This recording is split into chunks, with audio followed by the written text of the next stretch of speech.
Shalom from here in the Holy Land. Welcome to the Nourish Your Biblical Roots podcast. I'm your host, Yael Eckstein, President and CEO of the International Fellowship of Christians and Jews. Each week, we'll explore the Jewish roots of your Christian faith and nourish those roots with inspirational insights and ancient teachings that are so relevant to our lives today. Let's get started.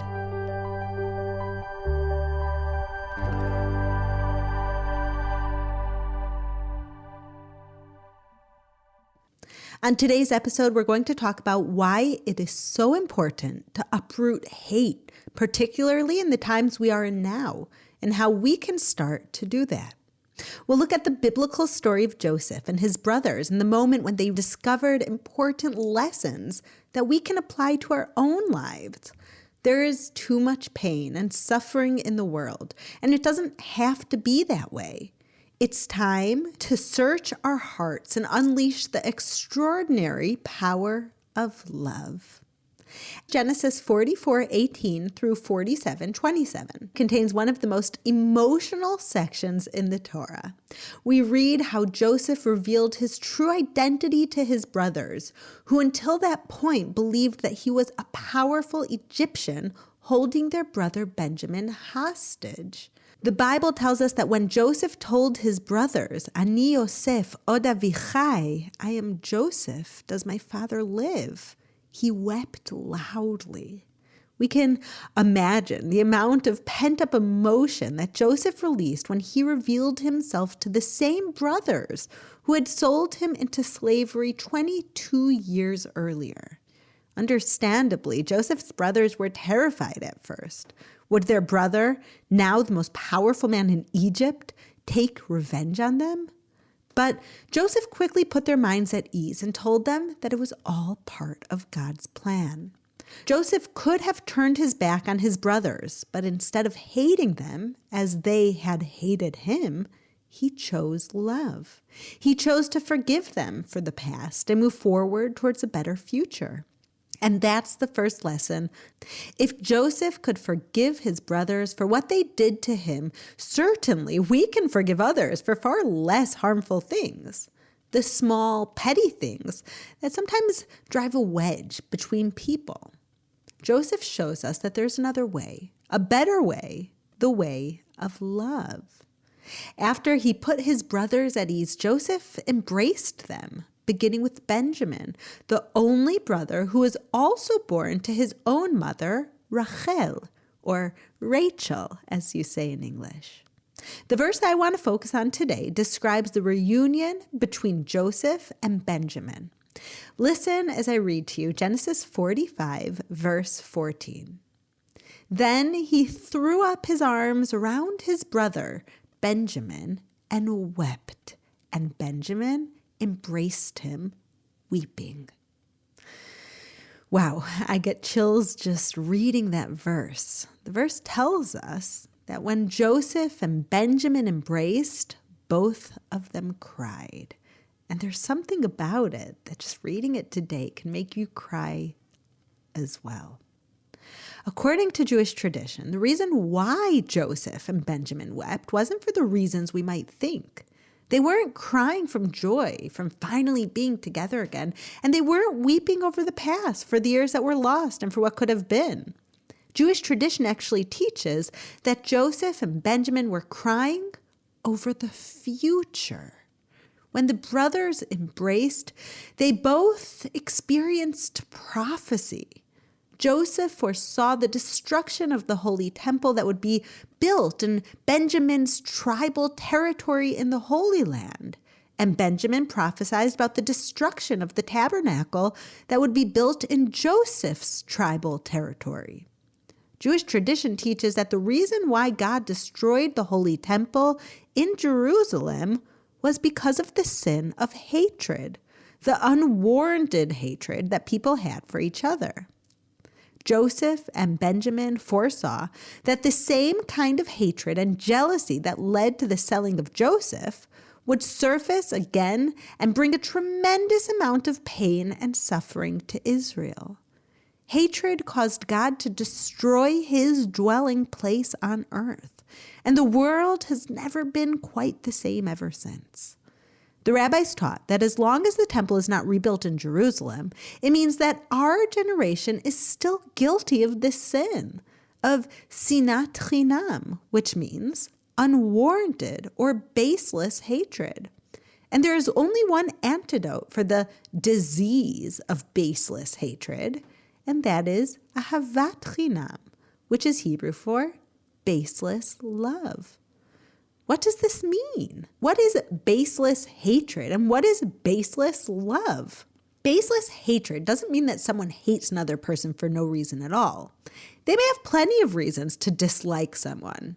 Maybe there was a disagreement of opinions, or maybe one person looked at the other person the wrong way. There could be 100 different reasons to dislike someone, but none of those reasons are good enough reasons to hate someone. And yet, a person might choose to hate the other person anyways. That is baseless hatred. It is hatred with no justifiable cause. Baseless love can be explained in the same way. There may be no good reason to love someone. Maybe we are strangers. Maybe we even have differences, but I choose to love that person anyways. It's loving other people for no reason at all, other than that they are created a human being. And just as baseless hatred is what destroyed God's home and led to so much pain and suffering, baseless love is what will heal our world and rebuild God's home here on earth. In the past few years, I think we've all seen what baseless hatred looks like. It's when differences in opinions ruin friendships and cause deep divisions in our society.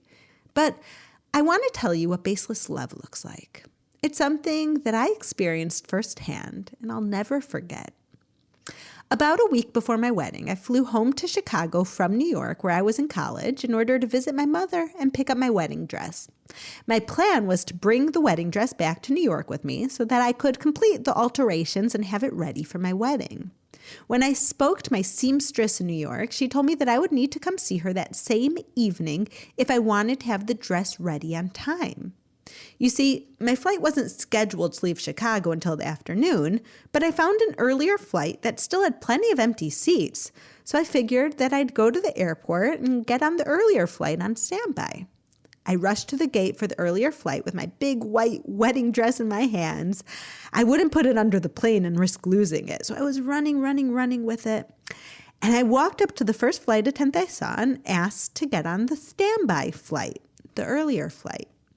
She looked at me and said, "Oh, wow, you must not know the rules had changed a day earlier," and said that in the new rules, I couldn't board the plane no matter how many seats were left unless I paid a fee.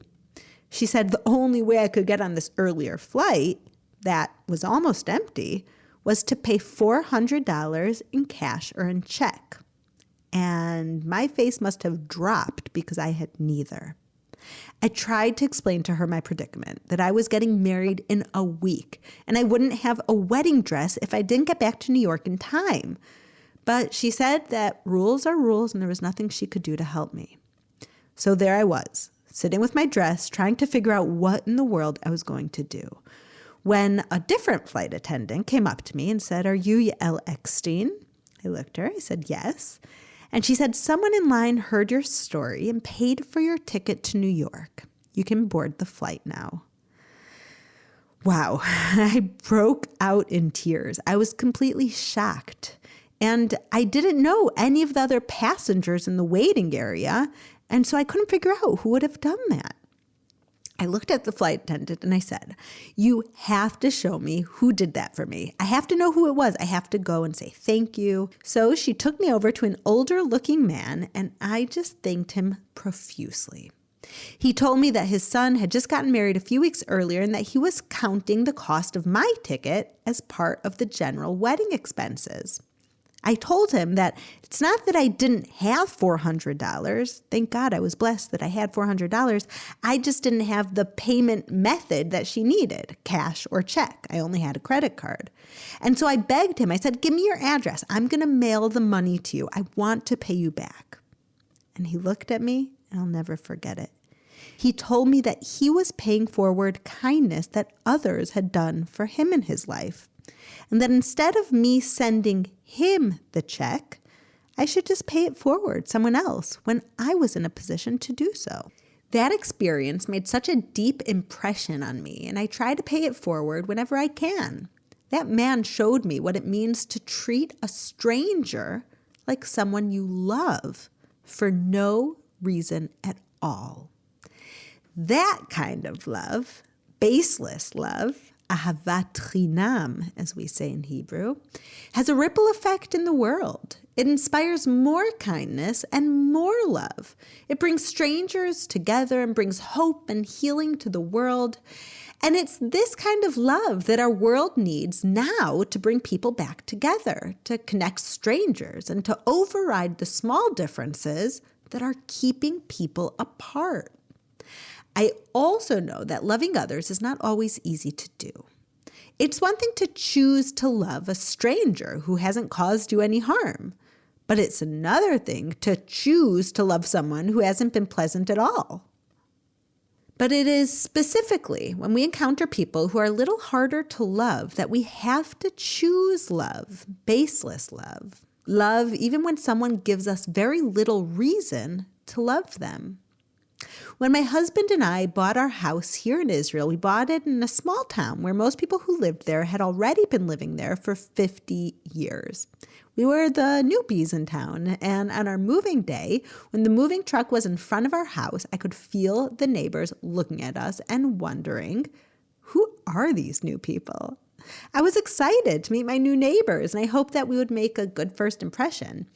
But soon after the movers started unloading our furniture, I heard a lot of yelling coming from outside.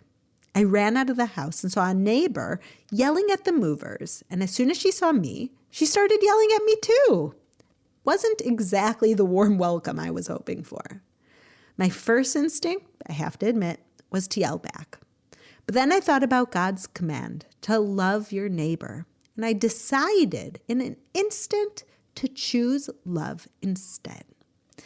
I placed my hand gently on my neighbor's shoulder and I said, I would never do anything to hurt or upset you. I see that you're upset, but I didn't do anything on purpose and I want to fix it. So just tell me what's bothering you.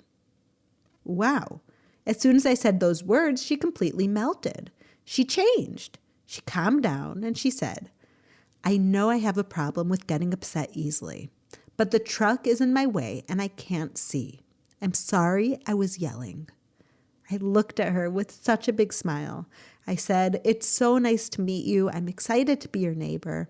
And we gladly moved the truck to a better place on our street, and the issue was solved. After that encounter, I learned that I wasn't the first person or the last to be yelled at by this neighbor. She really does get angry easily. But since that time, I've never had another run-in with her. Now, we have an amazing relationship. I chose love, and that led to shalom, to peace. Loving my neighbor led to peace with my neighbor when it could have so easily gone the opposite direction. Can you imagine if I would have yelled back at my neighbor on our moving day? We'd probably still be yelling at each other today. I am so grateful that God placed His word in my head to love my neighbor. The deepest wisdom, and it made life so much more pleasant for all of us. When we choose love, we mend rifts and create good relationships. This is true when it comes to our personal lives and also true on a global scale. The more we choose love, the more peace we will have in the world. But before we go any further, I have to address an important issue because it's not as simple as loving everyone on earth and ending all war. In Israel, specifically, we confront this reality every day. We want to love our neighbors, but we also need to defend ourselves from life-threatening attacks. As Israel's Prime Minister Benjamin Netanyahu once said, if Israel's enemies put down their weapons today, there would be no more war. But if Israel put down their weapons today, there would be no more Israel. Ecclesiastes 3 tells us that there is a time for everything, a time to love and a time to hate, a time for war and a time for peace. It seems that love is not always the answer to our problems, even according to the Bible. Psalm 97:10 says, "Let those who love the Lord hate evil." In Hebrew, that said, "Ohaveh Hashem sinu ra." But in Leviticus 19:17, we read, "You shall not hate your brother in your heart." So which is it? Should we hate or should we not hate? I want to share a Jewish teaching that will help us understand the answer a little better. The Talmud records a story about a woman named Bruya, who was respected for her knowledge and wit. One day, a man came to Bruya for advice, and he told her that he was being treated harshly by a particular person, that he was praying for that person's destruction. He told her that he was being treated harshly by a particular person, and that he was praying for that person's destruction. Bruya responded by scolding the man. She quoted Psalm 104:35, which in Hebrew reads, "Yit'amu chataim min haaretz." In English, the verse is usually translated as, "May sinners vanish from the earth." Bruya explained that literally the verse doesn't say, "May sinners vanish," but "May sins vanish." She told the man that he should be praying for his enemies' sins to vanish and not for the person to vanish. We don't want God to destroy the sinners if it could be avoided. We prefer that they stop sinning instead. We can hate evil and love people at the same time. And even when we hate, we can do it from a place of love, hoping and praying that sinners repent and return to God. For people of faith who love God, there is a time and a place for hate. We need to stand up for the truth and take a stand against evil. Love is not always the appropriate response. But most of the time, in our daily life, it is the right response. When we talk about the kind of hatred that is plaguing our world today and causing so much suffering, we aren't talking about the rare instances when hate is justified. We're talking about our day-to-day interactions with people who might think differently than we do. People who looked at us in a harsh way, people who aren't particularly nice to us or rub us the wrong way. Those are the people we need to love with ahavat chinam, with baseless love, instead of being quick to judge and quick to hate with sinat chinam, with baseless hate. When we can learn to love the people we don't automatically like, we can bring great healing to the world. I once heard an incredible story about the power of baseless love. It was told by Neshama Carlebach about her father, Rabbi Shlomo Carlebach. I've mentioned Rabbi Shlomo a few times on this podcast. He was an American rabbi who is best known for two things: composing soulful Jewish music and for his extraordinary love for all people, especially people that others found hard to love. Neshama and her father often took walks on the Sabbath around New York City where they lived. One Sabbath afternoon, as they were taking a stroll, Neshama noticed a half-crazed, drunken man harassing the people around him. Everyone started to flee in different directions, but even though Neshama tried to steer her father away from the presumably dangerous man, he ended up right in his path. The drunken man took out a gun and pointed it directly at Rabbi Shlomo, who, with his yarmulke and beard, looked obviously Jewish. He said to him, "Your money or your life, Jew boy." Neshama described how she began to panic. It was the Sabbath, and Jews don't carry any money on the Sabbath. How would they ever escape? How would they ever survive? She was resigned to the worst and started to make her peace. But suddenly, her father kissed and hugged and held the drunk man. The man looked back at Rabbi Shlomo with a mixture of confusion and amazement. And then Rabbi Shlomo turned to him and said, "My good friend, today is our Sabbath and I have no cash on me. Otherwise, I'd gladly let you have it. But you can be sure of one thing. No matter what you do, I'll still love you." The drunk man was overcome with emotion. He lowered his gun and fell weeping on Rabbi Shlomo's shoulder, and the rabbi held him in a loving embrace. I love this story because it demonstrates the power of love, the power of ahavat chinam. This story is about an extreme situation, but imagine the effect that this kind of love could have in our ordinary lives. How might we transform people and mend relationships if we are generous and forgiving? If we try to see the good in people and we reach out with love and kindness? I think that Benjamin and Joseph wept not just because they foresaw the pain and suffering that would come to the nation of Israel in the future, but because that suffering was so unnecessary. It didn't have to be that way. And in the same way, the pain and suffering that we all experience from the hatred in society today doesn't have to exist either. We can choose love. And every time we do, we make life a little sweeter and bring the whole world closer to the ultimate redemption.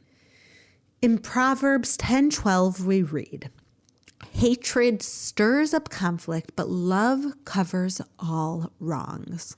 This week, let's choose love. Instead of conflict, let's focus on healing. Let's sow seeds of unity and friendship and connection. Can you take some time to pray for someone who you disagree with or someone you find difficult to love? Can you focus on the good points in everyone you interact with and overlook the negative traits? Or maybe you can help out a stranger with an act of kindness and spread some love around. Whatever way that you choose to give love this week, I know that it will return to you tenfold. When God sees how we love his children, he showers even more love upon us all. Shavua Tov, my friends. Have a wonderful week from here in the Holy Land. Thank you for listening to the Nourish Your Biblical Roots podcast. If you like what you have heard, visit me at mybiblicalroots.org for more of my teachings, videos, blogs, and books. You can also follow me on Instagram at Yael_Eckstein or on Facebook at Yael Eckstein. Shalom and see you next week.